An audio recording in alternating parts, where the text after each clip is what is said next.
તો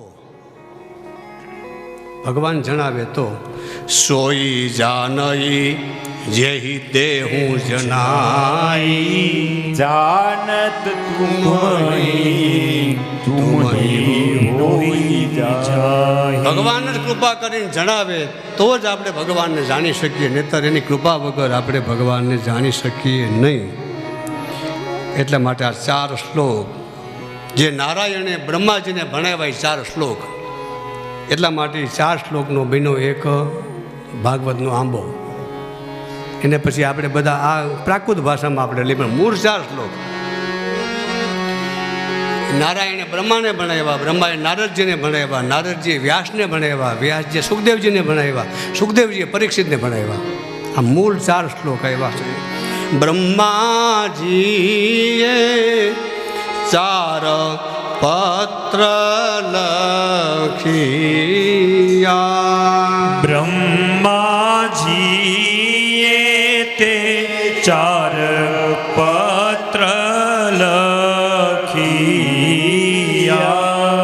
મુનિ નારદને કીધા છે જાણ, સખી રે આંબો રોપિયો.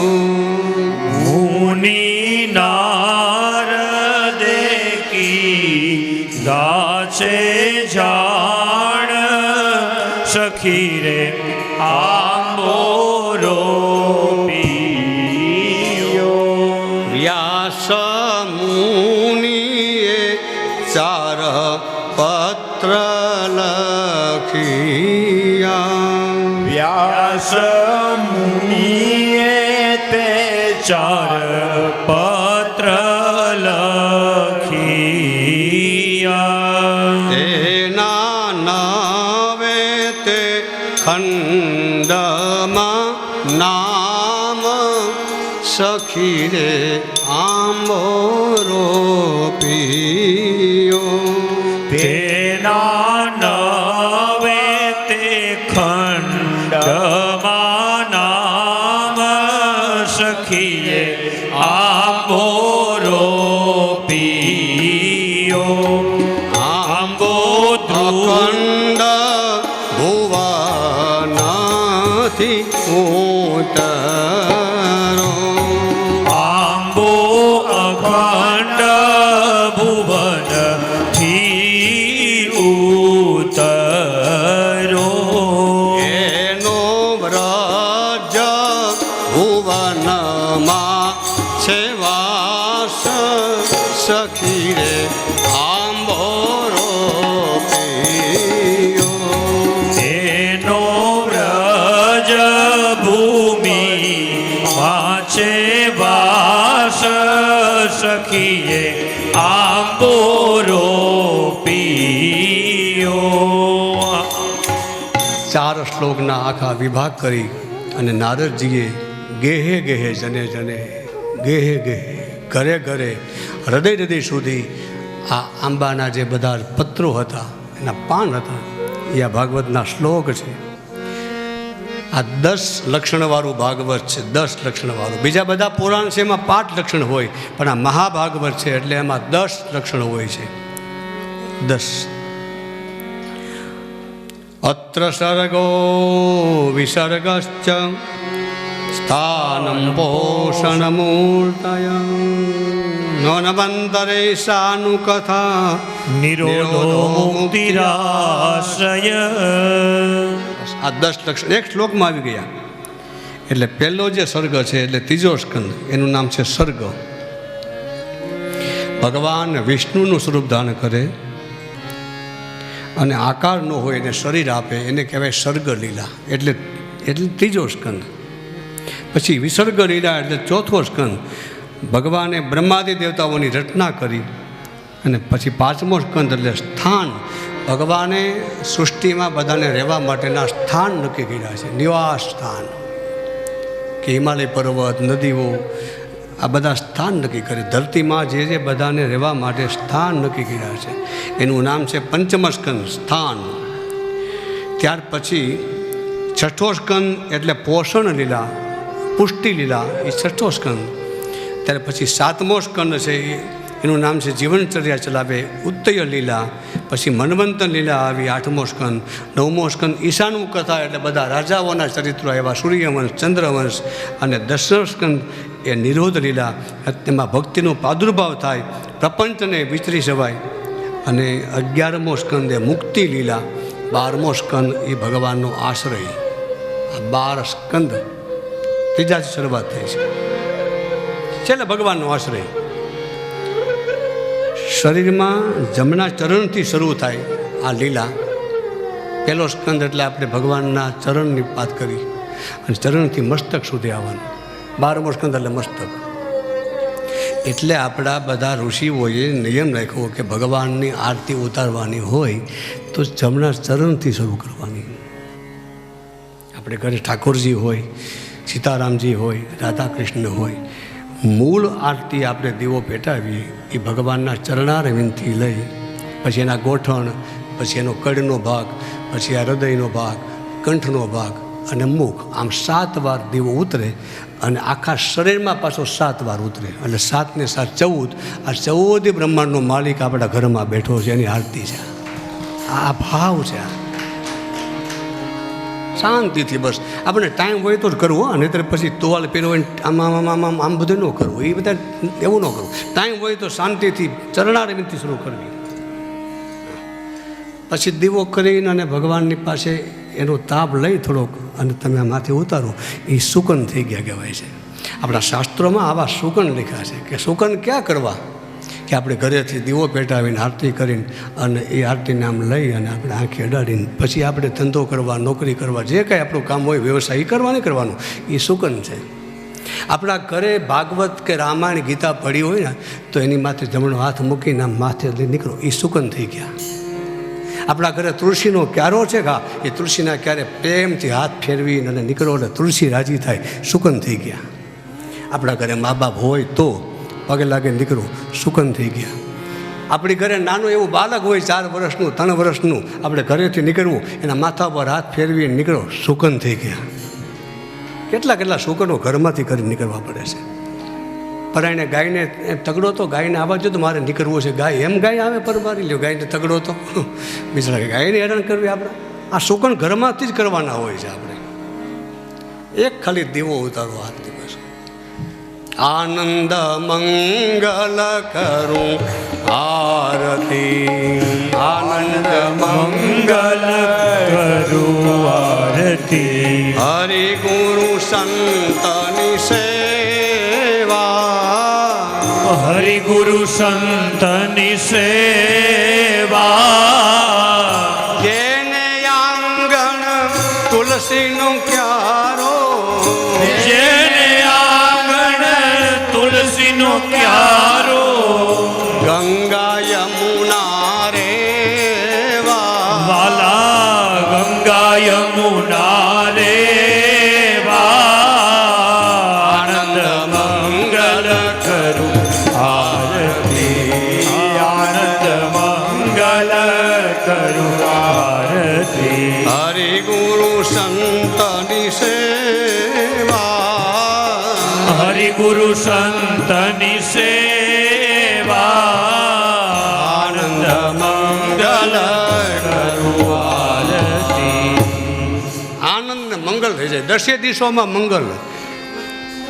કોઈ દિશા આપણને નડતી નથી. આવા સુકન કરી નીકળીએ છીએ. ઘરે ગાય બાંધી હોય તો ગાયને હાથ ફેરવી નીકળી, ગાયનું પૂંછ માથા ઉપર ફેરવી નીકળી.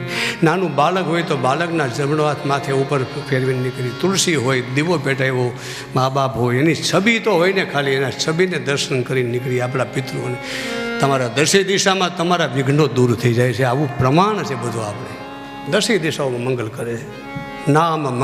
નામ જપત મંગલ દિશી દસમ, આ પ્રમાણ છે.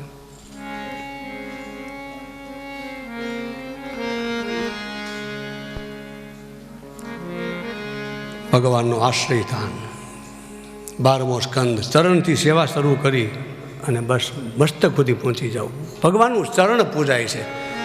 કેટલા યુગ પહેલાંથી આ વાત ચાલે. તારા ચરણારવિંદમાં, તારા ચરણમાં, તારા એક ચરણનો ભરોસો, દઢઈને ચરણનો કેરો ભરોસો. ચરણવીન. એક મોટા જંગલમાં એક બકરી બેઠી છે, પીપળાના ઝાડ નીચે બેઠી છે બિચારી. અને એમાં એક દિવસ એક હાથી નીકળ્યો. મોટા મોટા જંગલમાં બધા વૃક્ષોને તોડતો ને બકરી બરોબર આડી આવી એટલે હાથી આમ ખૂનમાંથી આમ લઈને ઘા કરવા ગઈ. ત્યાં બકરી કે ભાઈ રહેવા દીજે કાં કે પેલા આ પગલાં જોઈ લે કોના છે. એટલે હાથી જોયું તો કે પગલાં તો સિંહના છે કે એમ કે હા તો સિંહના પગલાં છે ને કે હા સિંહના પગલાં છે. તો મેં એને રાખડી બાંધી છે, એ મારો ભાઈ છે, એના પગલાં છે ને કા આ સિંહના પગલાં કા સિંહના પગલાં ઉપર મને ભરોસો છે. બકરી એમ કીધું કે એ પગલું છે એટલે મને કોઈ કંઈ કરી શકે નહીં. હાથી પોતે સુંદર મજાના ડાળખા પાન લઈને બકરીને મીઠું ભોજન કરાવવા ગયા. તો સિંહનું પગેરું છે ભાઈ, આને કંઈ બતાવાય નહીં. એક સિંહના પગલાં ઉપર ભરોસો હતો બકરીને. તો આપણા ગુરુના ચરણ માથે આપણે ભગવાનના ચરણ માથે ભરોસો હોય તો હાથી જેવા હાથી વયા જાય પાસેથી સેવા આપણી માટે કરવા. એક ભરોસો ગુરુ ઉપર પૂરો ભરોસો હોવો જોઈએ. મારા જીવનમાં મને 2 ગુરુ મળ્યા પણ મને ભરોસો હજી એની ઉપર છે. 102 વર્ષ સુધી એ જીવા. ઉર્મિલાબેન એને ઓળખે છે, એની ઘરે ઉર્મિલાબેનની ઘરે આવ્યા હતા હોત.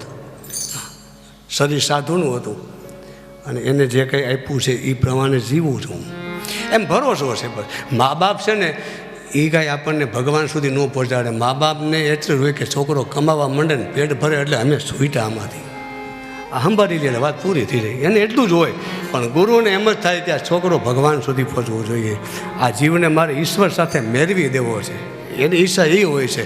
એટલે ગુરુ કૃપા કરે મા બાપ કરતાં થોડીક ઊંચાઈ ઉપર કૃપા હોય છે. મા બાપને તો ખાલી એટલું જ કે મારો વહીવટ સંભાળી લે અને બસ એનું થઈ જાય એટલે વાત ભગવાનનો બતાવે.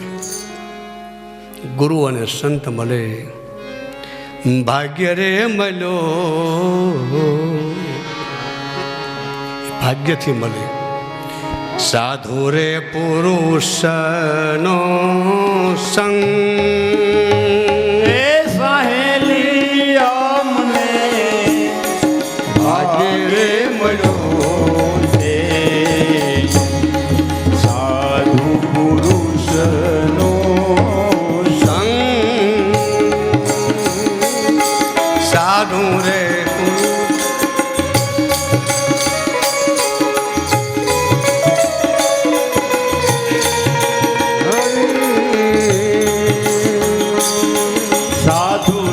પુરુષનો સંગડો જ કરતા હરી ચડે નિત જો ગુણો જોને રંગ એ સહેલી અમને ભાગ્ય રે મળ્યો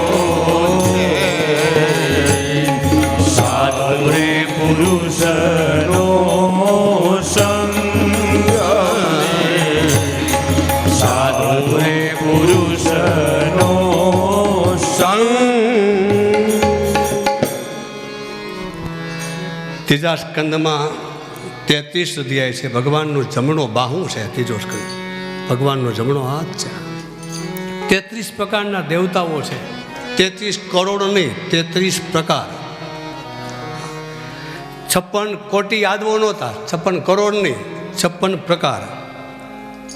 તેમ બ્રાહ્મણની જ્ઞાતિ 84 કહેવાય. 84 જ્ઞાતિના બ્રાહ્મણો ભેગા થાય ત્યારે એક 84 થાય. એમાં પછી નાગર બ્રાહ્મણ, રાજગરા બ્રાહ્મણ, આ બ્રાહ્મણ, અવધિજ બ્રાહ્મણ, ફલાણા બ્રાહ્મણ, ઓલા કેટલા બ્રાહ્મણો. એ રાજા મહારાજો એ 84 પ્રકારના બ્રાહ્મણોને બોલાવીને અને ભોજન કરે ત્યારે એક 84માંથી છૂટે. એમ 33 કરોડ નહીં પણ 33 પ્રકાર એ બધા દેવતાઓ. આ ત્રીજા સ્કંદની અંદર 3 દંપતીઓની કથા છે, કશ્યપ અને દિતિ. બીજા કરદમ અને દેહૂતિ અને ત્રીજા દંપતી છે મનુ અને શત્રુપાજી. દંપતી ધર્મ, આ ધર્મ છે ને એ ભાગવત અને રામાયણ શીખવે છે. દંપતી ધર્મ, પતિ અને પત્ની નહીં, નર નારી નહીં. પૂજ્ય પાંડુરંગ દાદાએ આ દાંપત્ય ધર્મનું નિર્માણ પણ કર્યું છે કે દંપતિ ધર્મ કેવો હોવો જોઈએ. વાહ વાહ, દાદાને તો હું બહુ યાદ કરું. દાદા દંપતિ ધર્મ, બંને પતિ પત્ની સાથે ઠાકોરજીની આરતી કરે, ભગવાનની સેવા કરે, ઘરનું ધ્યાન દે, પોતાના બાળકોને સંસ્કાર આપે, ભણાવે, બધું દંપતિ ધર્મ. એવા દાંપત્ય ધર્મમાં આપણે જોઈએ તો મનુ મહારાજ અને શત્રુપાજીનું દાંપત્ય જુઓ તમે. એના દાંપત્ય જીવનમાં એ મનુ મહારાજ અને શત્રુપાને ત્યાં જે 2 દીકરા અને 3 દીકરીઓ, ઉતાનપાદ, પ્રિયવત, આકુતિ, દેહુતિ અને પશુતિ, આ 3 દીકરીઓ, આ 5 સંતાનો થયા. એ 5 સંતાનોમાંથી જે વંશ આખો ચાલ્યો, આખા જગતને એને ભરી દીધું. દેહુતિ નામની કન્યા કરદમને સોંપવામાં આવી. એની ઘરે પછી 9 કન્યાઓ, એ 9 બધા ઋષિઓ, અને એક ઋષિ એક કન્યાનું દાન કરીને જતા રહી. અને એની ઘરે પાછા ભગવાન કપિલ જેવા ભગવાન પ્રગટ થયા. મનુ મહારાજ અને શત્રુપાનનું દાંપત્ય એવું પવિત્ર હતું કે એના વંશમાં એના દીકરાએ પૂજાય, દીકરાના દીકરાએ પૂજાય. ઉતાનપાદ રાજા તો એના દીકરાની ધ્રુવ, એની પણ પૂજા થાય. દીકરીઓ એની ઘરે દીકરીઓ થાય, એના સમાયો, આખું કુળ પૂજાય. આને કહેવાય છે દાંપત્ય ધર્મ, દંપતિ જીવન આશ્રમ નિકાહ.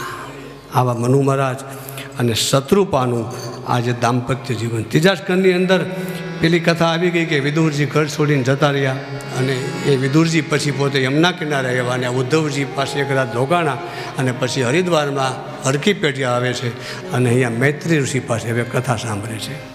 એટલે હવે આપણી આ કથા 3 સ્તર ઉપર ચાલતી હવે અહીંથી થઈ. એક કથા હાલે છે નેમી સરણીમાં, કે આ ભાગવત કથા. સુતપુરાણિકજી કથા કરે છે, શૌનક ઋષિઓ સાંભળે છે. બીજી કથા ચાલે છે અહીંથી 80 કિલોમીટરના અંતરે સુખતાલ, ત્યાં સુખદેવજી મહારાજ પરીક્ષિતને કથા સંભળાવે છે.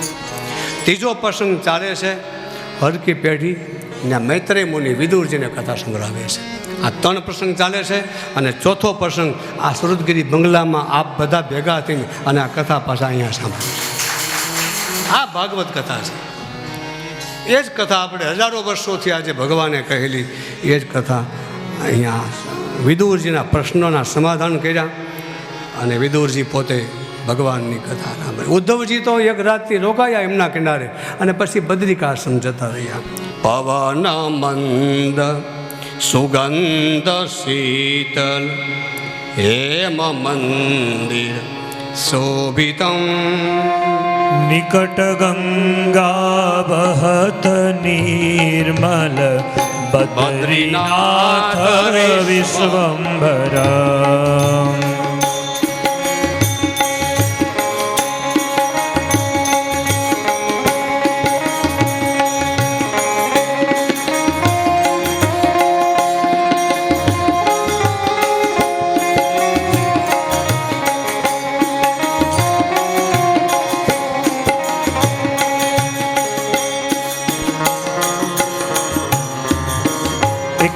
એક મિનિટ, કનુભાઈ શાસ્ત્રીજીને પધારો. કનુભાઈ, કાંતિભાઈ શાસ્ત્રીજીને હાર પહેરાવીને સન્માન કરી દો ને.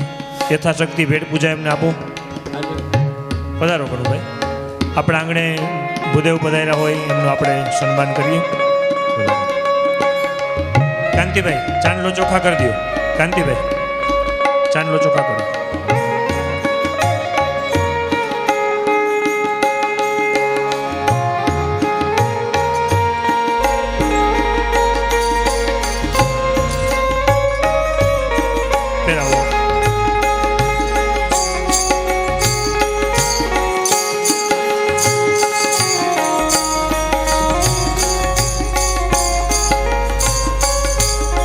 શેષ સુમિરન કરત નિસદિન ધરત ધ્યાન મહેશ્વર વેદ બ્રહ્મા કરત સ્તુતિ શ્રી બદ્રીનાથ વિશ્વંભર.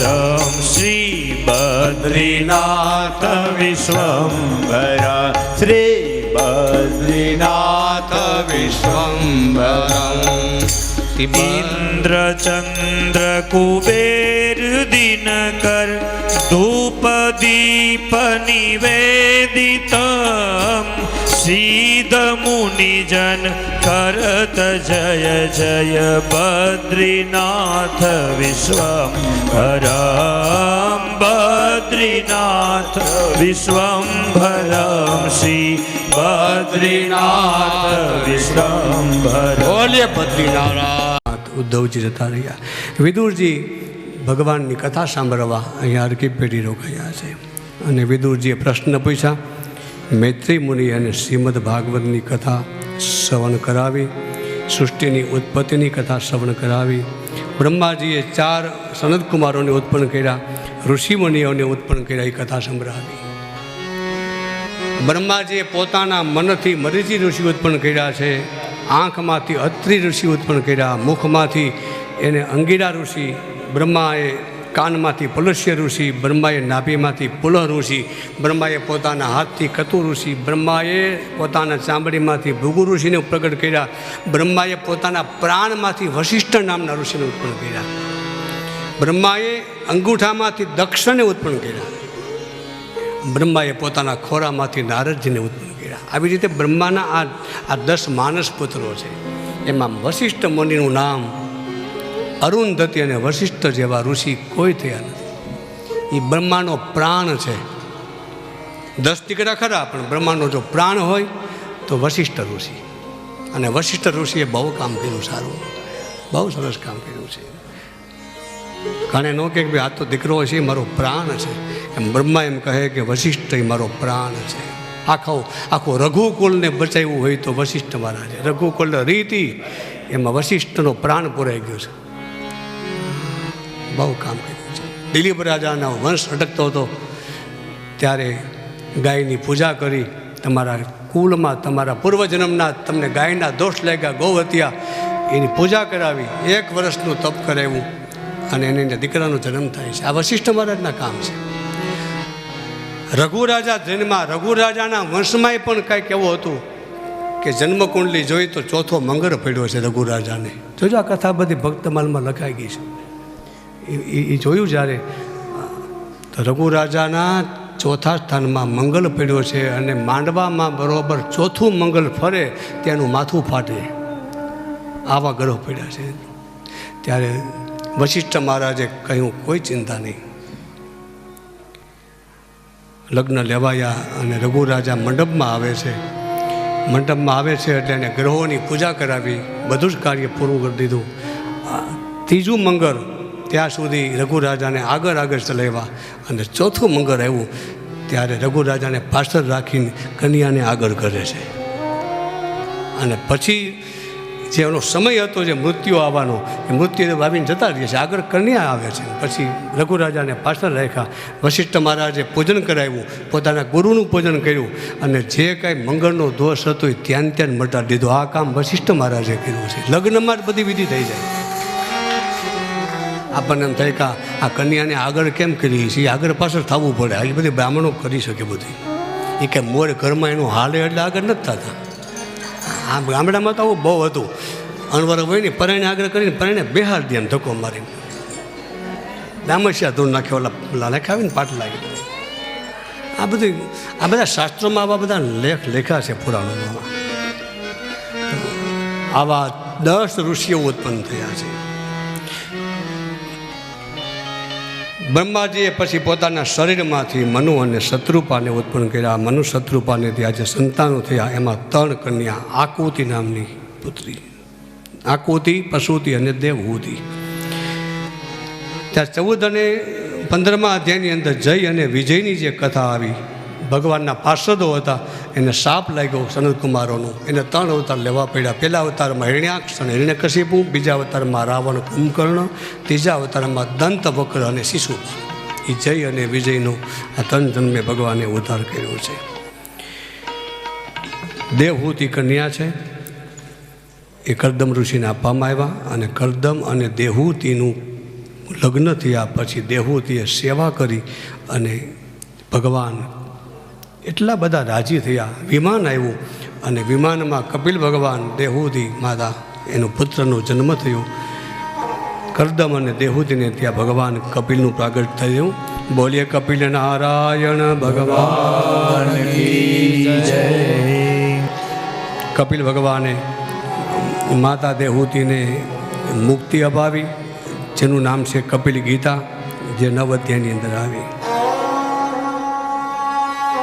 ચોથા સ્કંદની અંદર જે કથા આવે છે, આકૃતિ નામની કન્યા ઋષિ પ્રજાપતિને આપેલી, અને ત્યાર પછી કરદમ અને દેહૂતિજીની કન્યા એક અનસુયાજી અત્રિ મહારાજને આપેલા, અને અત્રિ અને અનસુયાને ત્યાં ભગવાન પોતે નાના એવા બાળક બનીને એવા, એ પણ એક અધ્યાયની અંદર કથા આવે છે. અનસુયાજી પોતે મહાસતી છે એવું આખા વિશ્વમાં જાહેર થયું. બ્રહ્માણી પાર્વતી લક્ષ્મીજીને થોડુંક સહન કરવું પડ્યું કે અમે સતી કહેવાય, અનસુયાજી કોણ, એનું નામ તો કંઈ હતું નહીં.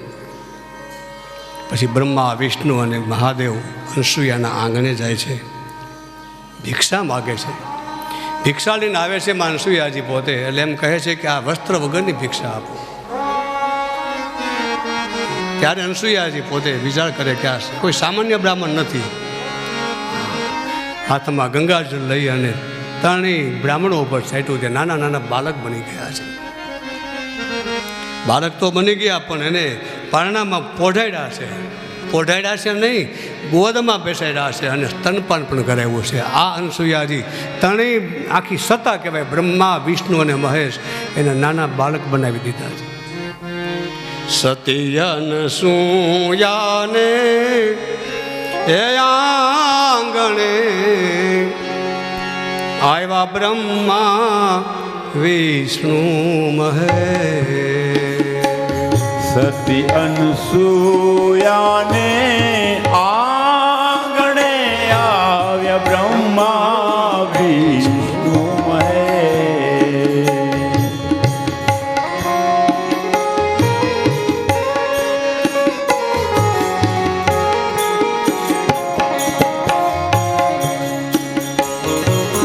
પાણીની અંજલી સતીએ છાટી બનાવ્યા ત્રણેને બાળ. પાણીની અંજલી સતીએ છાટી બનાવ્યા ત્રણેને બાળ. માતા અનસુયાને આંગણે આવ્યા બ્રહ્મા વિષ્ણુ મહેશ. સતી અનસુયાને આંગણે આવ્યા બ્રહ્મા વિષ્ણુ મહેશ.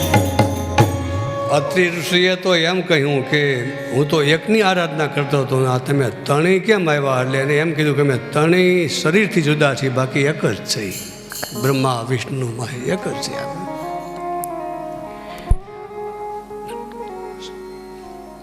પારણા અને ત્રણેય દેવને ઝુલાવે છે. એમાં સતી અનસુયા ઝુલાવે તણે દેવને રે. સતી અનસુયા ઝુલાવે ત્રણે દેવને રે.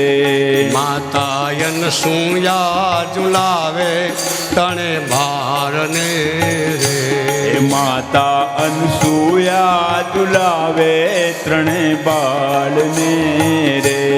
તમે પોઢો મારા ઢોલા કુંવર કાન, માતા અનસુયા ઝુલાવે ત્રણે બાળને રે. માતા અનસુયા ઝુલાવે ત્રણે બાળને. ત્રણેય બાળકોના એવા દર્શન કરે છે આમ સુંદરમાં. અત્રિ મહારાજ આવે છે ને જોવે છે ત્રણેય પોઢા છે બાળકો. અહીંયા ત્રણેય બ્રહ્માણી લક્ષ્મીજીને પાર્વતીએ કહ્યું નારદજીને કે આ ક્યાં છે એનો કંઈ પતો નથી હમણાં કોઈને, કેટલા સમય થઈ ગયો. નારદજી તમે તો જાણો છો, ટીકા લગ્ન છો તમે, અમારા પતિ ક્યાં ગયા છે, જરાક જોઈ દો ને. નારદજીને આવું બહુ ગમે, એટલે તરત સમાધિમાં બેસી ગયા. પાર્વતીજી લક્ષ્મીજી બ્રહ્માની સાંભળો મારી વાત, તમારા જે પતિદેવ છે ને એ અત્યારે અનસુયાના આશ્રમમાં નાના એવા બાળક બનીને પડ્યા છે. નાના બાળકો બની ગયા છે કે હા. તો મહારાજ તમે હવે લઈ આવો જાઓ એને, તમે ગમે એમ કરો, અમે રહી શકીએ નહીં, તમે જ મોકલ્યા છે, તમે જ કહ્યું છે તમે જાઓ, અનસૂયાના તપનો ભંગ કરો ને આમ કરો. નારદજીએ કહ્યું તમે જાઓ. તણી સતીઓએ વિચાર કર્યો, પાર્વતીજીએ, લક્ષ્મીજીએ, બ્રહ્માણીને, કે અમારા પતિદેવને એને બાળક બનાવી દીધા, અને નારદજી એમ કહે છે કે તમે ત્યાં જાઓ હવે, તો અમારે ત્યાં જઈને અમને હું નાની નાની કન્યાઓ બનાવી દીધી ને, તો અમારે જવું જ નથી. નારદજી ત્રણેય દેવીઓને મોકલે છે કે તમે જાઓ. અનસૂયાજીમાં તમારામાં ઘણો તફાવત છે, તમારામાં થોડીક ઈર્ષા છે, અનસૂયાજીમાં ઈર્ષા નથી, એનું નામ જ અનસૂયા, એનામાં કોઈ ઈર્ષા જ નથી, કોઈ રાગ દ્વેષ નથી એનામાં. ત્રણેય દેવીઓ પોતે અનસૂયાના આશ્રમમાં જાય છે. આશ્રમમાં જઈ અને પોતે ત્રણ પારણાઓ જોવે છે. અનસૂયાજી સ્વાગત કરે છે અને કંઈ હું ઓળખી લ્યો તમારા પતિને, પણ કોઈ એમાં થોડોક ભ્રમ થયો છે કે આમાં અમારા પતિ કોણ હશે, કોણ હશે, ઓળખાતા જ નથી, ત્રણેય એક સ્વરૂપ લાગે છે. પાર્વતીએ કહ્યું કે આમાં અમને ખબર નથી પડતી, માં તમે અમારા પતિદેવને પાછા છોપો. અને જ્યાં પાણીની અંડલી છાંટે છે અનસૂયા, ત્યાં બાળકોમાંથી ત્રણેય દેવતાઓ બ્રહ્મા, વિષ્ણુ, મહેશ પ્રગટ થાય છે. જો હવે આવ્યા ત્યારે બ્રાહ્મણના રૂપમાં હતા, આવ્યા ત્યારે બ્રાહ્મણના રૂપમાં આવ્યા પરીક્ષા કરવા, પાછા બાળકના રૂપમાં બનાવ્યા, અને હવે પાછી જળની અંડલી છાંટી એટલે પાછા મૂળ સ્વરૂપમાં બ્રહ્મા, વિષ્ણુ, મહેશ ત્રણેય પ્રગટ થઈને ઉભા રહ્યા. અને જ્યાં નીકળવા ગયા પાર્વતી, લક્ષ્મીજી લઈને, ત્યાં તો અનસૂયાજીએ એનો હાથ પકડ્યો કે તમને મેં બાળક બનીને અહીંયા સ્તનપાન કરાવ્યું, પારણામાં પોઢાડ્યા, તમે કસોટી કરવા આવ્યા મારા તપની, વાત સાચી, પણ હવે કંઈક વચન આપતા જાઓ કે તમારે અમારી ઘરે પુત્ર બનીને આવવું પડશે. જોજો આ બધા કસોટી કરવા જાય ને મોંઘું પડી જાય. બ્રહ્મા, વિષ્ણુને એમ કહ્યું અનસૂયા કે તમારે હવે પુત્ર બનીને આવવું પડશે. એટલે ત્રણેય દેવતાઓ બહુ રાજી થયા કે માતા તમારે ત્યાં પુત્ર બનવું એ તો અમારા કોઈ પૂર્ણ ભાગ્ય હોય તો બની શકાય, અમે એવા તપ કર્યા હોય તો જ તમારી ત્યાં પુત્ર બનીને આવી, વચન આપ્યું કે જાઓ અમારા અંશથી તમારી ત્યાં અમે ત્રણેય પુત્ર બનીને આવશું. એ બ્રહ્માના અંશમાંથી અત્રિ અને અનસૂયાને જે આ પુત્રનું નામ રાખ્યું, ચંદ્રમા નામનો દીકરો. વિષ્ણુ ભગવાનના અંશમાંથી દીકરો જન્મો દત્તાત્રેય મહારાજ, અને શંકર ભગવાનના અંશથી જન્મો એનું નામ દુર્વાસા ઋષિ. દત્તાત્રેય, દુર્વાસા અને ચંદ્રમા, આ ત્રણ સંતાનોનો જન્મ થયો અત્રિ અને અનસૂયાના આશ્રમમાં. એ ત્રણેય દેવતાઓ પછી પોતાના ધામમાં ગયા. આવામાં અનસૂયાનું ચરિત્ર સુખદેવજી મહારાજે વર્ણન કર્યું. 1-2 અધ્યાયની અંદર જે આપણે પશુતિ નામની જે કન્યા છે, જે દક્ષને આપવામાં આવેલી, અને એને ત્યાં જે 16 કન્યાનો જન્મ થયો, એ 16 કન્યાનો વંશ, એમાં જે 13 કન્યા ધર્મને આપી, દક્ષ મહારાજ અને પશુતિની 13 દીકરીઓ ધર્મને આપી. એના નામ છે શ્રદ્ધા, મૈત્રી, દયા, શાંતિ, તુષ્ટિ, પુષ્ટિ, ક્રિયા, ઉન્નતિ, તિતિક્ષા, આવા નામ છે. છેલ્લી કન્યા છે મૂર્તિ. 13 કન્યાઓ ધર્મને પરણી. ધર્મ જ્યારે શ્રદ્ધા સાથે પરણે ત્યારે ધર્મ પૂર્ણ ગણાય. ધર્મ કોની સાથે પરણ્યો? શ્રદ્ધા. શ્રદ્ધા ન હોય તો ધર્મ હોય જ નહીં. અને છેલ્લી દીકરી છે મૂર્તિ. ધર્મ મૂર્તિ સાથે પરણી જાય. પછી રામની મૂર્તિ હોય, કૃષ્ણની મૂર્તિ હોય, કોઈ મૂર્તિ સાથે ધર્મ પરણે છે. આ 13 કન્યા ધર્મને આપી. 14મી કન્યા છે એ અગ્નિદેવને આપી. એનું નામ હતું સ્વાહા. અગ્નિદેવની પત્ની છે સ્વાહા. આપણે સ્વાહા બોલીએ, અગ્નિદેવતા પસંદ થાય, એના મુખમાં આહુતિ આપે. 15મી કન્યા છે પિતૃદેવને આપી. એનું નામ છે સ્વધા. પિંડદાન કરતા હોઈએ આપણે પિતૃઓના, ત્યારે સ્વધા સ્વધા શબ્દા એવો શબ્દ બ્રાહ્મણો બોલાવે. એ સ્વધા શબ્દ બોલીએ એટલે પિતૃઓ આપણા પિંડનું ગ્રહણ કરે. પિતૃઓની કન્યા નામ છે સ્વધા. સૌથી નાની એવી કન્યા, એનું નામ છે સતી. આ સતી ભગવાન શંકરને પરણાવ્યા. પણ સતીનો સ્વભાવ થોડોક ઉગ્ર હતો.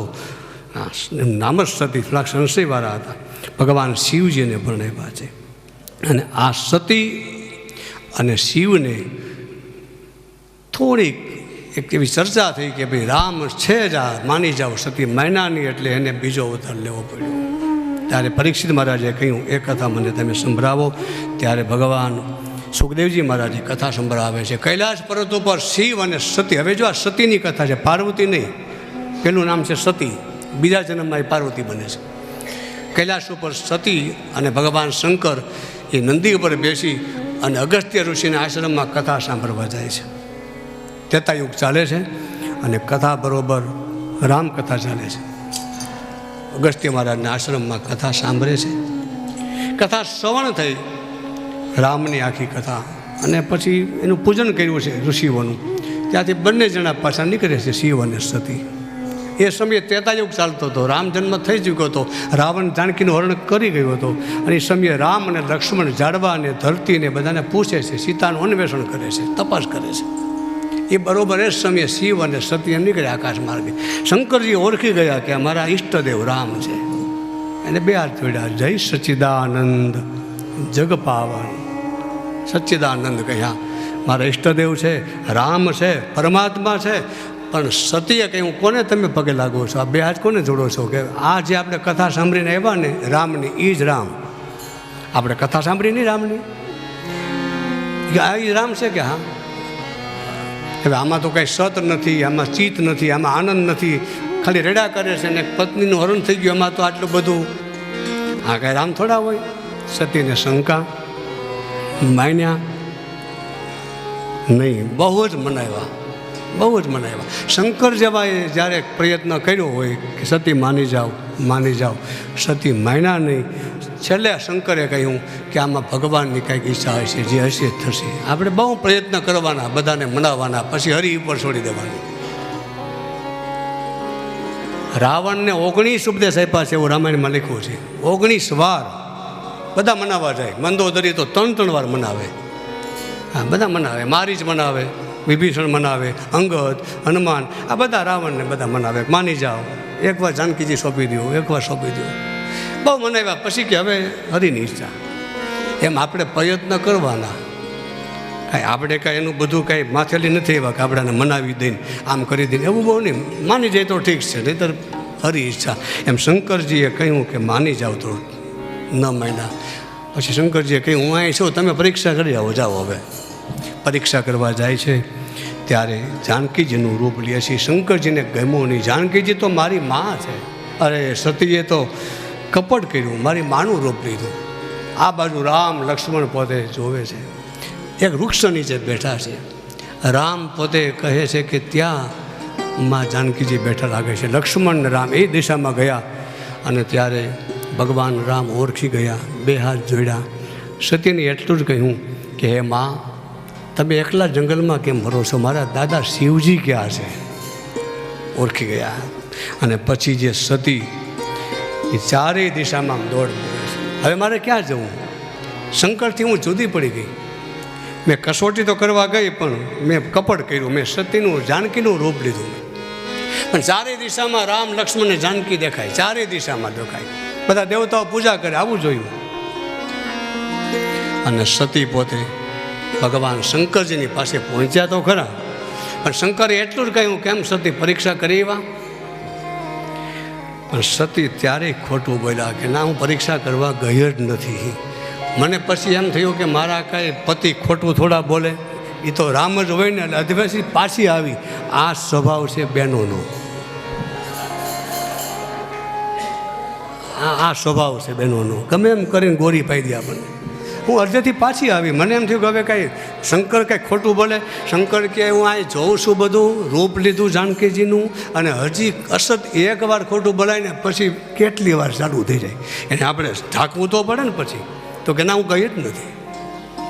છતાંય પણ શંકર ભગવાને કહ્યું કોઈ તકલીફ નહીં, આવો. નંદી ઉપર બેસાડીને અને પાછા કૈલાસ ઉપર લઈ ગયા. વિશ્વનાથ પહોંચે કૈલાસા. કૈલાસ ઉપર પહોંચ્યા. પણ શંકરજીએ મનમાં નક્કી કર્યું કે હવે આજ સુધી સતી એ મારી વામ ભાગમાં બેસતા હતા, એ મારા પત્ની તરીકે હતા, પણ હવે આજથી હું એનો ત્યાગ કરું છું. શું કામ?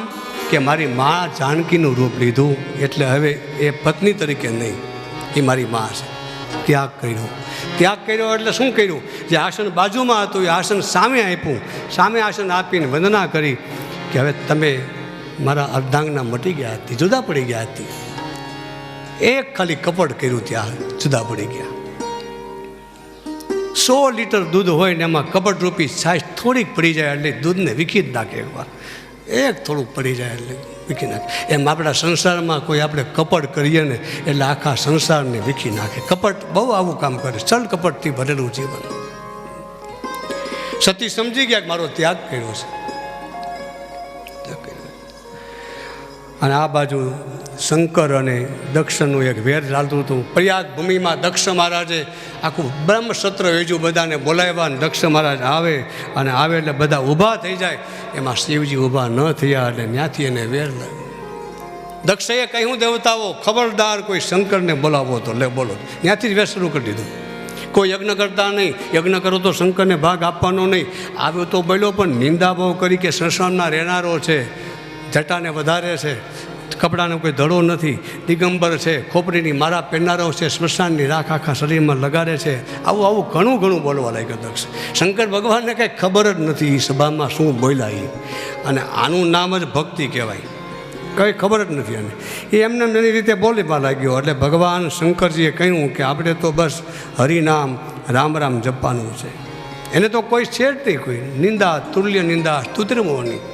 ન મે મૃત્યુ શંકા ન મે જાતિ ભેદ ન મે મૃત્યુ શંકા ન મે જાતિ ભેદ પિતાને મેનેવ માતાન જન્મ પિતાને મેનેવ માતાન જન્મ ન બંધુ ન મિત્ર ગુરુરને શિષ્ય ન બંધુ ન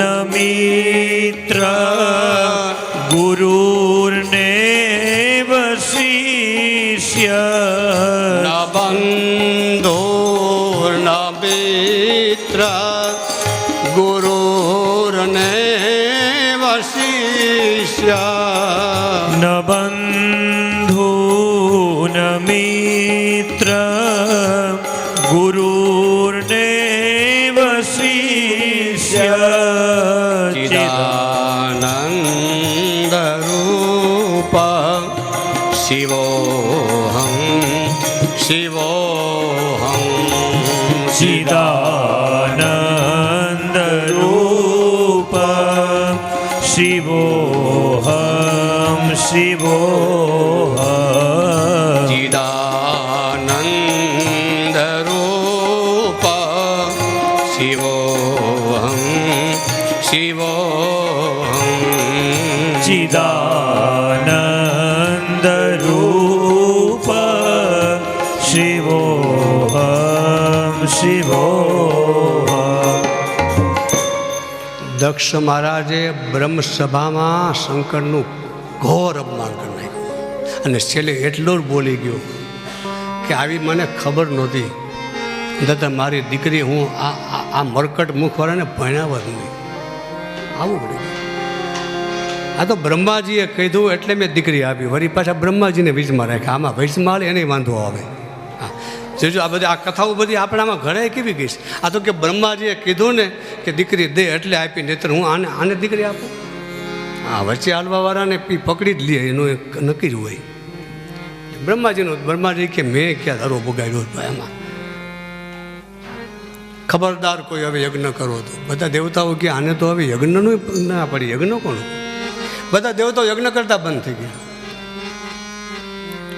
દક્ષ મહારાજે કહ્યું હું યજ્ઞ આપણે કરીએ. પેલા પૂછ્યું કેમ યજ્ઞ કરતા નથી દેવતાઓ? વર્ષે વર્ષે બબે યજ્ઞ થતા હતા, કેમ બંધ કર્યો?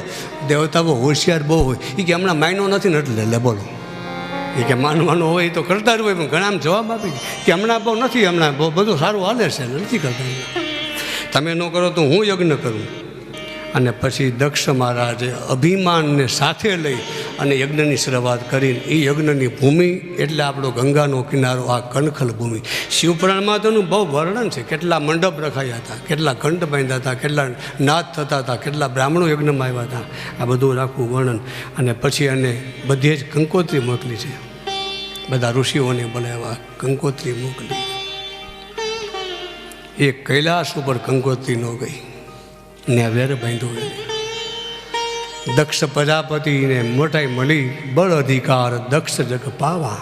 મોટાઈ મળી એટલે પછી એને વેર બાંધ્યો. પણ શંકરજીએ તો શું કર્યું, એ કૈલાસ ઉપર આવી અને જે કાંઈ એને વાત કરી છે દક્ષે, જે કાંઈ એને મનમાં નહોતું એટલે બધું ભૂલી જ ગયા હતા. એટલે સતીને વાત ન કરી, તમારા પિતાજીએ મારું અપમાન કર્યું બ્રહ્મસભામાં, એ વાત જ ન કરી.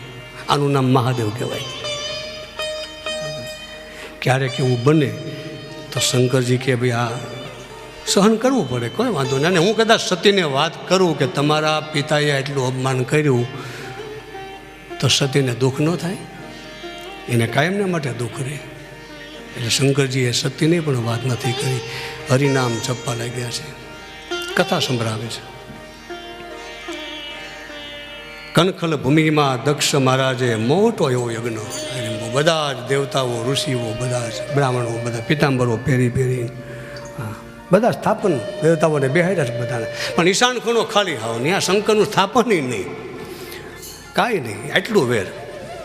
અને એને કહી રાખ્યું છે બધાને કે ખબરદાર, મારી દીકરી સતી જો યજ્ઞમાં આવે ને તમે સામે જોતા નહીં. એટલે બોલો, જમાઈ તો સાથે વેર બાંધ્યું, પણ દીકરી સાથે વેર બાંધ્યું. કોઈને આંગળી પણ ચિંતા નહીં, કોઈ આવકાર પણ આપતા નહીં, કોઈ આંખેથી એને ઈશારો કરીને પણ બોલાવતા નહીં. આટલી બધી કડક સૂચના આપીને મોટા આસન ઉપર દક્ષ મહારાજ બેઠા છે. અને આ બાજુ બધા વિમાનો કૈલાસ ઉપરથી આમ નીકળે, ત્યાંથી નીકળીને સીધા બધા અહીંયા એરપોર્ટ તો આપણું હિમાલય કહેવાય ને આપણું, એટલે ત્યાં બધા વિમાનો આવે અને સીધા અહીંયા કનખલમાં આવી જાય. અને દેવતાઓ બધા આવીને પોતપોતાનું સ્થાન ગ્રહણ કરે. એ વિમાન નીકળે છે એટલે શિવ અને સતી જ્યાં સત્સંગ કરે છે, જે અવાજ આવે ત્યાં સામું જો આમ આકાશમાં કે આ વિમાન નીકળ્યું, ત્યાં વળી બીજું વિમાન નીકળે. સતીએ ભગવાનને કહ્યું કે આજ કંઈક કોઈની ઘરે કંઈક મોટો યજ્ઞ લાગે છે બધું. એ કે કેમ સતી, કેમ આટલા બધા વિમાનો નીકળે છે આમાં? શંકર ભગવાન કે આપણે તો રામ રામ જપવાનું હોય. એ તો શંકરને ખબર જ હતી કે આ બધું બને છે બધું આમ. એ કે નીકળ્યા કરે, એમ નીકળવા દો વિમાનો. ત્યાં વળી ત્રીજું વિમાન નીકળે. હવે એક વિમાન નીકળ્યું તો થોડુંક એને નીચે લેન્ડ કર્યું, આમ છે નીચે આવ્યું અને એમાં બધી સતીની બહેનો જ બેઠી હતી, 16 બહેનો હતી એ જ બેઠી હતી ઉંમરમાં. એટલે નીચે ઉતર્યું એટલે એને ગીત શરૂ કર્યું. દક્ષ પ્રજાપતિએ રાય જગ્ન આદર. દક્ષ પ્રજાપતિનું નામ આવ્યું, બાપનું નામ આવ્યું એટલે કાન ચમકા. હા, આ તો મારા બાપની ઘરે યજ્ઞ લાગે છે. અને સતીએ કહ્યું કે મને તો ભૂલે જ નહીં મારો બાપ, મને કંકોત્રી આપવા જ મોકલ્યા હોય, પણ શંકર ભગવાન કહેતા ભૂલી ગયા હશે. હા, ખાલી નામ પડે ને બાપની ઘરે યજ્ઞ થાય છે ને વિવાહ થાય છે. પહેલાં તો લગ્ન આવી જાય એટલે બેનને તેડું કરવા વરરાજાને જવું પડે કે બેનને તેડું કરી આવજો, પછી ભલે બેદી મોડી આવે.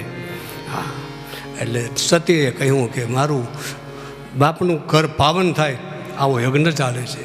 બધા જ દેવતાઓ એની બહેનો યજ્ઞમાં જાય છે. સતીએ વિચાર્યું કે યજ્ઞમાં કંકોત્રી તો આવી જશે, એટલે ભગવાન શંકરજીને કહ્યું કે આ તો મારા પિતાની ઘરે યજ્ઞ છે, આપણે કંકોત્રી આવી નથી. શંકર ભગવાન કે ના, કંકોત્રી નથી આવી. તો સતી છે ને એના બાપનું ઢાકે તો બધું રહી કે ભાઈ આમ આવી તો ગઈ હોય, પણ કદાચ ભૂલાઈ ગઈ હોય, કદાચ રસ્તામાં કંઈક મોટું થયું જે હશે એ પણ પિતાની ઘરે યજ્ઞ છે ને એટલે મારે જવું છે. એટલે શંકરજીએ બહુ સમજાવ્યા કે આપણે આમંત્રણ લઈને જવાય. એટલે સતી પોતે દક્ષની દીકરી એટલે બહુ હોશિયાર, એટલે કહ્યું કે પિતાની ઘરે દીકરીને જવું હોય તો આમંત્રણની ક્યાં જરૂર છે, બાપની ઘરે ગમે ત્યારે જઈ શકાય. ભગવાનની કથા સાંભળવી હોય તો આમંત્રણની ક્યાં જરૂર છે. ગુરુની ઘરે શિષ્યને જવું હોય તો એના ક્યાં આમંત્રણની જરૂર છે. દેવ દર્શન કરવા મંદિરમાં જવું હોય તો આમંત્રણની ક્યાં જરૂર છે. આમ બધા આવા વાક્યો પૂર્યા એને. શંકર ભગવાને કહ્યું સતી ત્યાં તમારું કલ્યાણ નહીં થાય. તહા ગયે કલ્યાણ કલ્યાણ હોય. તહાં ગયે કલ્યાણ ન હોય. હવે બન્યું એવું, સતી હઠ કરી કે મારે જવું છે. હું આ લગ્ન થયા, કૈલાશ પર્વત છોડ્યો, કન્યાદાન આપ્યું મારા પિતાએ, અને પછી હું ક્યારેય ગઈ નથી મારા બાપની ઘરે. અને મને લાભ થશે કે એક તો પિતાનું ઘર જોઈશ, મારી બહેનપણીઓ આવશે, મારી બહેનો આવશે, અને યજ્ઞમાં મને બધા ઋષિઓના દર્શન થશે. મને જવા દો. શંકરજીએ કહ્યું સતી તમે જઈ શકો છો, પણ એક તમે જાઓ એની ના નથી. છેલ્લું વાક્ય શંકરે એમ કહ્યું કે તમે યજ્ઞમાં જાઓ છો, સતી તમે પાછા નહીં આવો, પાછા નહીં આવો. હવે તમે ફરીને કૈલાશ પર્વત ઉપર નહીં આવો, તમારે ત્યાં જ સમાવવું પડશે. આ પહેલી ઘટના એવી બને છે કે બાપની ઘરે દીકરીને યજ્ઞકુંડમાં સમાવવું પડે. સતી યજ્ઞકુંડ પોતે એટલો બધો મોટો બનાવ્યો છે દક્ષ મહારાજે, બધા બ્રાહ્મણો બધા પિતાંબરો ભરીને બેઠા છે, અને કૈલાશ ઉપરથી નંદીને કહ્યું છે તમે જાઓ. અને નંદીશ્વર પોતે સતીને બેસાડીને આવે છે, અને જે દરવાજે ઉતાર્યા એટલે જ્યાં સતીનું આગમન થયું એને તો ભાવ જ હતો ને. પણ જ્યાં સતીને જોવે છે એનો બાપ, એટલે મોઢું ફેરવી નાખે છે, આમ મોઢું કરી નાખ્યું.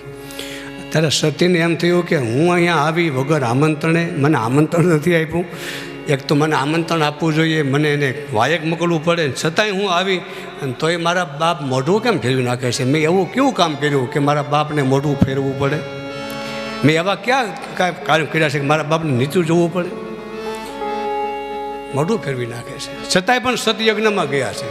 યજ્ઞમાં જાય છે એટલે એની બહેનો આવીને અને એવા એવા વેણ બોલે છે કે સતીથી સહન થતું નથી, સહન થતું નથી. એક બેન તો એમ કહ્યું કે અમે તો કંકોત્રી છે એટલે એવા છે, આને તો કંકોત્રી નહીં તોય હાલી આવી છે. આવું આવું બધું બોલે છે બધા. પણ એક બેને તો એમ કહ્યું કે હવે મકાન કર્યા કે નહીં, કે હજી મહાનમાં રહ્યો છો? લે હવે આને આને આને કેમ ભૂખ? અમુક અમુક નાની એવી દીકરી હોય ને કંઈ મકાન ન થયું, બીજી બેનું બહુ આમ આમ આમ મકાનનું કામ ક્યાં સુધી પૂગ્યું? લે તો થોડાક રૂપિયા લાવો તો કરી નાખી.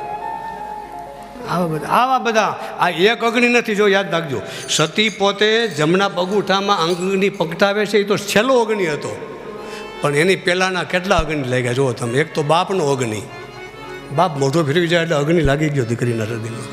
એની બેનું બોલાવતી થઈ જાય બંધ એટલે અગ્નિ લાગી ગયો. પછી બીજા અગ્નિ લાગ્યા ઓલા બ્રાહ્મણો, એ બેઠા બેઠા કે આને કંકોત્રી નથી, જો આવી આંગળી ચીંધી, કોઈ આંખના ઈશારા કર્યા, કોઈ હસવા લાગ્યા, ખડખડાટ. આ બધા અગ્નિ સતીના હૃદયમાં ભેગા થઈ ગયા. આ સંસારમાં જ્યારે આગ લાગે ને ત્યારે ચારે બાજુ લાગતી હોય છે. છતાંય સતી પોતે યજ્ઞમાં જાય છે, કોઈ બોલાવતું જ નથી. પણ એક પાત્ર એવું છે, તુલસીદાસજીએ પણ લખ્યું, ભાગવતમાં પણ વ્યાસજી કહે કે જેને કોઈ બોલાવતું બંધ થઈ જાય ત્યારે એક જ પાત્ર એવું હોય, એનું નામ છે જનતા. જેને જન્મ આપ્યો હતો એની મા પશુતીએ સતીને બાવડું પકડીને બોલાવી, હાલ હૃદયમાં લગાડું. અગ્નિ શાંત ત્યારે થયો કે જ્યારે મા દીકરીને ભેટે ત્યારે અગ્નિ શાંત થાય. દીકરીને જ્યારે આગ લાગે ત્યારે એને એનો પતિ બોલાવતો બંધ થઈ જાય, એનો બધા જ સાસરિયામાં બધા જ છોડી દે. એના માવતરમાં પણ એનો ભાઈ ભાભી ન બોલાવે, પણ મા જ્યારે એને પ્રેમ આપી દે એટલે બધા જ કાર્યો પૂરા થઈ જાય. સતી પોતે યજ્ઞના દર્શન કરવા જાય છે. બ્રાહ્મણો પોતે એને ઈશારા કરે છે, સહન નથી થતું. યજ્ઞના દર્શન કરવા જાય છે તો ત્યાં ઈશાન ખૂણો જોયો તો ઈશાનમાં શિવનું સ્થાપન જ નથી. આ ઈશાન ખૂણો આખું સ્થાપન નહીં શિવનું. ત્યારે સતીને એમ થયું કે મેં શંકરનું કેવું માન્યું નહીં, મને ના પાડી હતી છતાં આવી, મારા પતિનું અપમાન થયું હોય. મેં શંકર કર કહાન માના, મેં શંકર કર કહાન માના. અરે મેં શંકરનું કેવું માંડ્યું નિજ યજ્ઞ રામ પર્યાના મેં શંકર કર કહાનમાં. અરે મેં શંકરનું કેવું માંડ્યું નહીં. સતી ઈશાન ખૂણો જોવે ત્યાં ખાલી લાગ્યો કે આ તો મારા પતિનું અપમાન થયું છે, એટલે અગ્નિ ખૂણામાં ઊભા રહ્યા, માથાના વાળ છૂટા મૂક્યા છે, અને સતી ભગવાન શંકરને પ્રાર્થના કરે છે કે હવે મારા દેહને હું બીજા અગ્નિ નહીં બગાવું. જો યાદ રાખજો, સતીએ પોતે બહારથી અગ્નિ બગાવ્યો નથી, પણ સતીએ શંકર ભગવાનના વિરહમાં જમણા પગૂઠાના અંગૂઠામાં અગ્નિ પકડ કર્યો છે. યોગ અગ્નિ, વિરહનો અગ્નિ પકડ કર્યો છે. અને આ વિરહના અગ્નિમાં સતીનું શરીર 16 વર્ષની ઉંમર, કાચના પુતળા જેવું શરીર, એટલું સુંદર.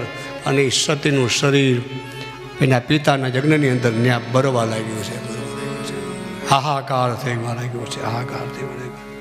સતીએ છેલ્લે એમ કહ્યું ભગવાન શંકરને કે હવે મારો બીજો જન્મ થશે ત્યારે તમારી સાથે જ પાછી હું વરવાની છું, તમને છોડી શકું નહીં. હવે બસ તમારા સ્થાન મારા હૃદયમાં છે અને હું આ અગ્નિ મૂકી રહી છું. ભગવાન શિવને હૃદયમાં રાખીને સતીએ પોતાના દેહનો ત્યાગ કર્યો. યજ્ઞમાં હાહાકાર થવા લાગ્યો છે. શંકરજીને સમાચાર મળ્યા, એ વીરભદ્રને મોકલો, અને વીરભદ્ર પોતે ભગવાનનો ગણ કહેવાય છે. એ વીરભદ્ર આવી અને પછી જે બધા ઋષિઓએ જે સતી આવ્યા યજ્ઞમાં, અને જે આંગળી ચીંધી હતી, કોઈએ દાંત કાઢ્યા, હસવા લાગ્યા, કોઈ આંખું કાઢી હતી, આંખોના ઈશારા કરતા હતા, એ બધાને ફળ મીંડા આપવા. તમે મારી માં આવી એટલે તમે હસતા હતા, એની 32 દાંત કાઢીને યજ્ઞમાં ઉમેરી દીધા. વીરભદ્રે કહ્યું કે બધા ઋષિઓ દાઢી રાખીને બેઠા છો અને મારી માં સતી આવે એટલે તમે ખટખટાટ હસવા લાગો, મસ્કરી કરો છો. એ દાઢીઓ હતી સીધી લઈને અગ્નિમાં ઉમેરી દીધી. કોઈની આંખ અગ્નિમાં ઉમેરી દીધી, કોઈ આંખને આમ હાથથી ઈશારા કર્યા હતા, એના બાવડાથી કાપીને અગ્નિમાં ઉમેરી દીધા છે. અને એ યજ્ઞની અંદર તો એવું બન્યું છે કે ગીધડાઓ આવીને અને માંસ ખાવા લાગે છે. આખો રક્ત લોહીની નદીઓ વહે છે. દક્ષનું જે ઉપર બેઠો હતો દક્ષ, નીચે પસાડીને એનું ધડ અને માથું જુદા કરીને અને માથું અગ્નિમાં ઉમેરી દીધું છે. અને આ યજ્ઞનો એટલો બધો વિઘ્ન આવ્યો. બધા દેવતાઓ વિચાર કરે કે હવે શું થશે.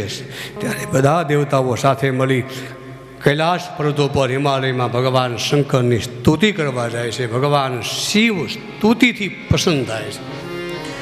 હે દયા કરી શિવ દર્શનયા,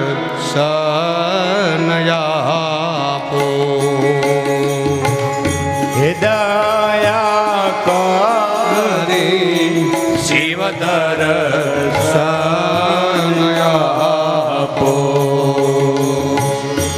શંભો શરણે પડી માગું ઘડી રે ઘડી કષ્ટ કાપો, દયા કરી શિવ દર્શન આપો. ભગવાન શિવની સ્તુતિ કરી છે. અને ભગવાન સ્તુતિ કરો એટલે ભગવાનને બહુ ગમે છે. કેવલ 2 હાથ જોડી નમામિ સમીશાન નિર્વાણ રૂપમ વિભમ વ્યાપકમ બ્રહ્મવેદ સ્વરૂપમ નિજમ નિર્ગુણમ નિર્વિકલ્પમ નિરીહમ ચિદાકાશમાકાશ વાસમ ભજેહમ. ભગવાન શિવની સ્તુતિ છે. ભગવાન પસંદ થયા અને ભગવાન પોતે બધા જ દેવતાઓને લઈને યજ્ઞભૂમિમાં આવ્યા છે. જે યજ્ઞ નિર્વિઘ્ન પૂરો કરવાનો હતો એવો યજ્ઞની પાછી સ્થાપના કરી અને બધાને જે વસ્તુ ગઈ હતી પુનઃ પાછી અપાવી.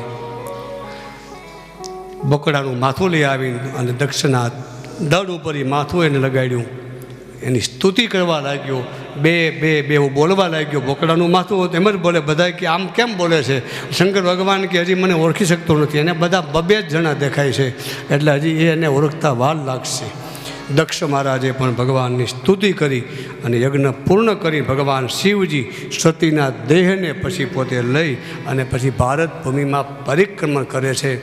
ભગવાન વિષ્ણુના ચક્રથી સતીના દેહના 52 કડકા થાય છે અને એ 52 શક્તિ પીઠ બને છે. એ કથા દેવી પુરાણ, દેવી ભાગવત, કાલિકા પુરાણ એમાં હોય છે. પણ હવે સતીનું જે સ્વરૂપ પાછું પ્રગટ થયું, દક્ષની પુત્રી, એ હિમાલયને જ્યાં પ્રગટ થયું. એક શ્લોક લખ્યો છે, એવમ દાક્ષાયણી હિત્વા સતી પૂર્વે કલેવરમ જગને હિમવત ક્ષેત્રે મેનાયા મિતિષુ.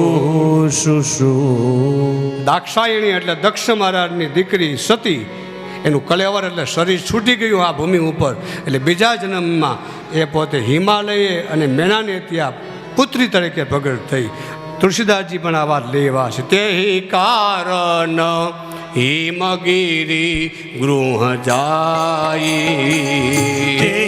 કારણ હિમગીરી ગૃહ જાય, જનમી પાર્વતી તનુ પાઈ, જન્મી પાર્વતી તનુ પાઈ, જબતે ઉમા શૈલ ગ્રહ જાય, જબતે ઉમા શૈલ ગૃહ જાય, सकल सिद्धि संपत्ति तहसाई, सकल सिद्धि संपत्ति तहसाई.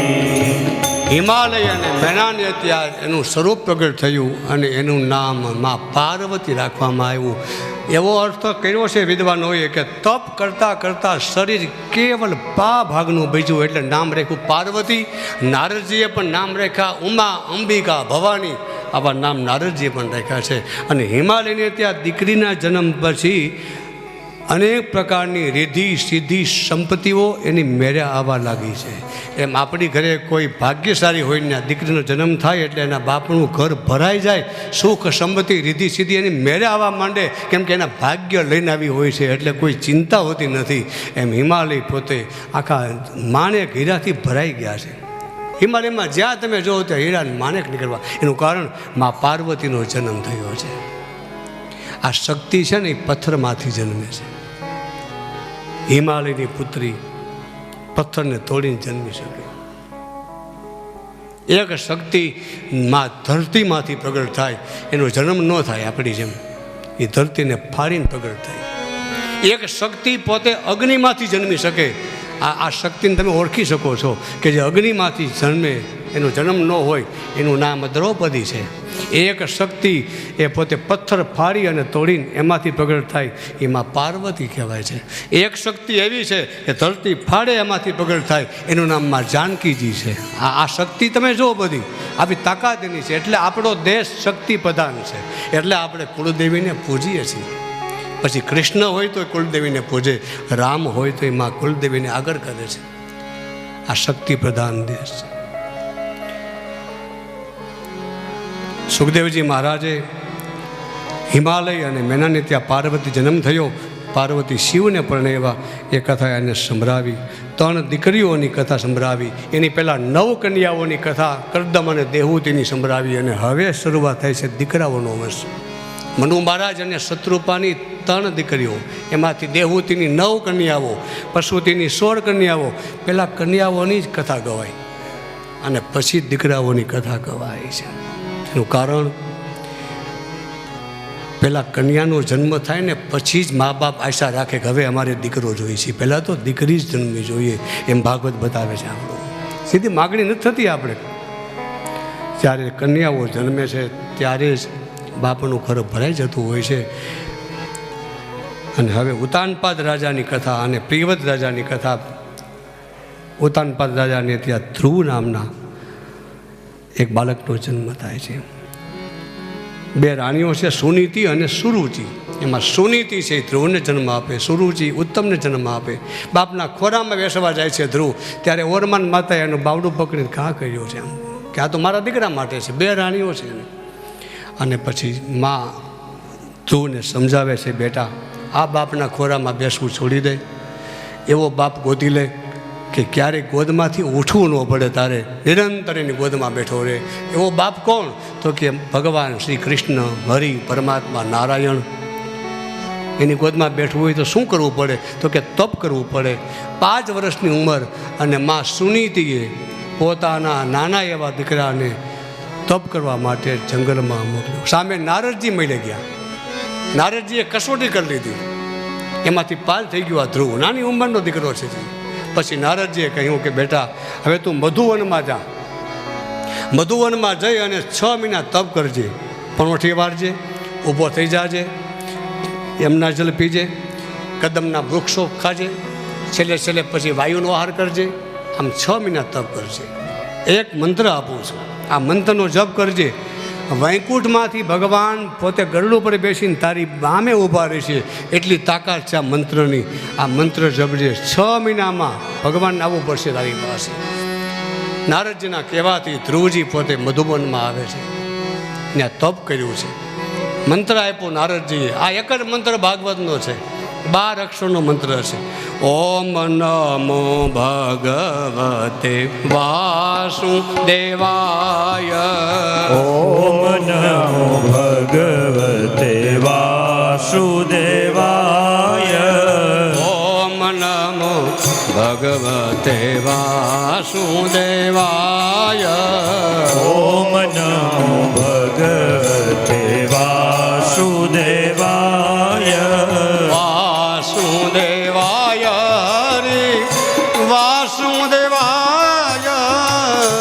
વાસુદેવાય હરિ વાસુદેવાય. વાસુદેવાય હરિ વાસુદેવાય. વાસુદેવાય હરિ વાસુદેવાય.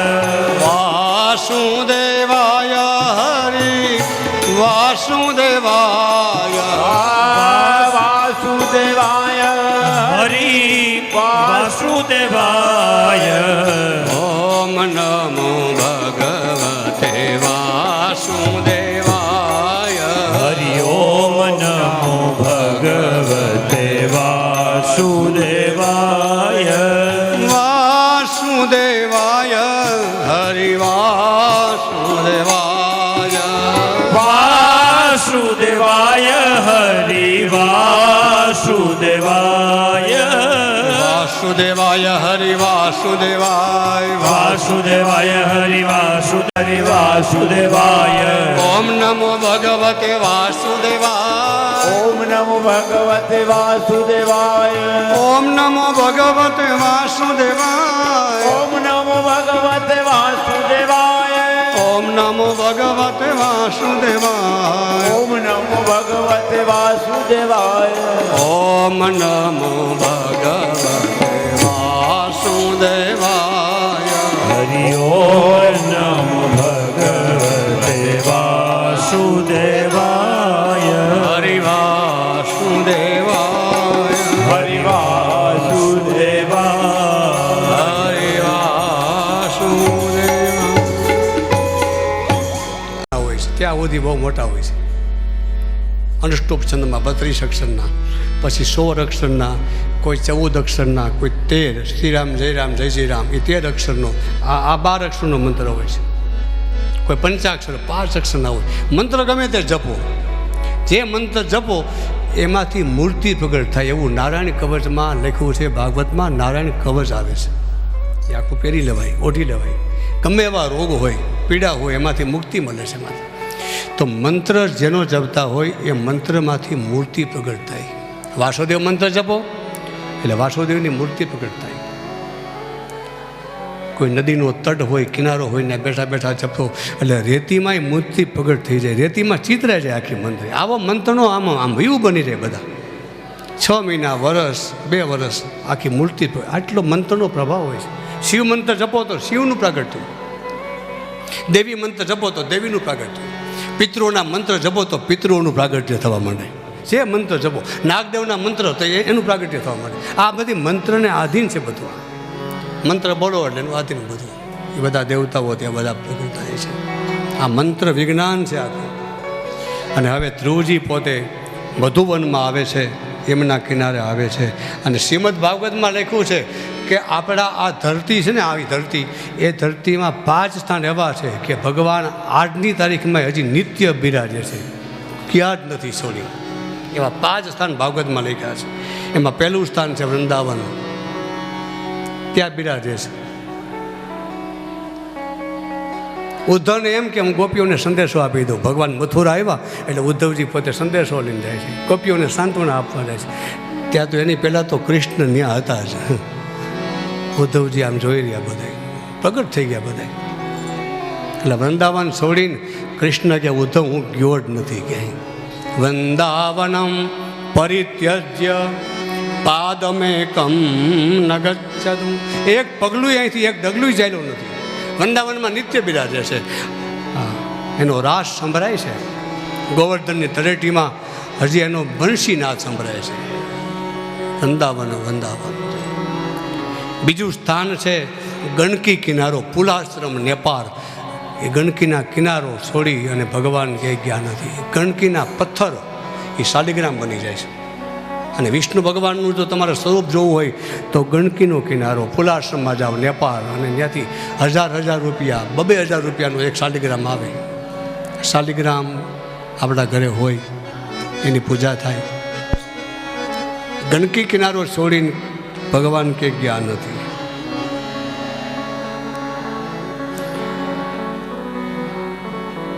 મથુરા ભગવાન નિત્યમ. હવે લ્યો, મથુરા છોડીને ગયા જ નથી. અને મથુરાનું સ્થાન કયું? જેનું નામ છે વિશ્રામ ઘાટ. વિશ્રામ ઘાટે આજે પણ ભગવાન નિત્ય બધાને દર્શન આપે છે. ત્યાંની આરતી પણ બહુ પ્રખ્યાત છે. વિશ્રામ ઘાટ કંસને માર્યા પછી ભગવાને જે વિશ્રામ લીધો, મથુરાવાસીઓને બધાને આનંદ અપાવ્યો, એ વિશ્રામ ઘાટ છોડી અને પણ પ્રભુ ક્યાંય ગયા જ નથી. અને એક સ્થાન જેને આપણે કહીએ છીએ, જે આપણું સૌરાષ્ટ્રનું સ્થાન છે, બહુ અતિ પવિત્ર સ્થાન છે, જેનું નામ છે દ્વારકા. દ્વારકા છોડીને ભગવાન કે હું ક્યાંય ગયો નથી. 5મું સ્થાન છે દક્ષિણ ભારતમાં રંગાખ્ય ભગવાન, રંગનાથ પ્રભુ દક્ષિણમાં. એવું આ 5 સ્થાન છોડીને ભગવાન કંઈ ગયા નથી. ત્યાં રાત રોકાવ. દ્વારકા જાઓ તો દ્વારકા પણ તમે જે કાંઈ 2-5 રાત રોકાવ તો દ્વારકા પ્રભુ બહુ કૃપા કરે, એના દર્શન થાય. આ 5 સ્થાનનો મહિમા બતાવ્યો. અહીંયા ધ્રુવજીએ તપ કર્યું. ભગવાન પોતે ગરુડ ઉપર બેસીને આવ્યા, બરદ હાથ માથે મૂક્યો, અંતરમાં પ્રગટ થયા. આંખ ખોલી તો ભગવાન નારાયણ ચતુર્ભુજના દર્શન થયા. બોલીએ ચતુર્ભુજ નારાયણ ભગવાન કી જય. ધ્રુવજીએ ભગવાનની સ્તુતિ કરી છે. કેદારનાથમાં આપણે સ્તુતિ કરીએ.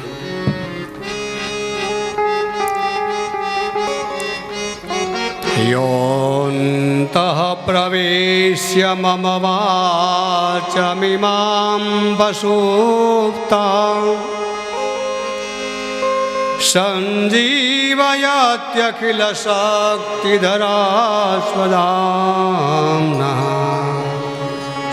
अन्याश्च हस्तचरण श्रवणत्वगादीन् प्राणान्नमो भगवते पुरुषाय तुभ्यं. प्राणान्नमो भगवते પુરુષાય તુભ્યમ. આ ધ્રુવજીની સ્તુતિ છે. હે પ્રભુ, એ અંતઃ પ્રવિશ્ય, મારા અંતઃકરણમાં આપ બિરાજો. નથી જાણ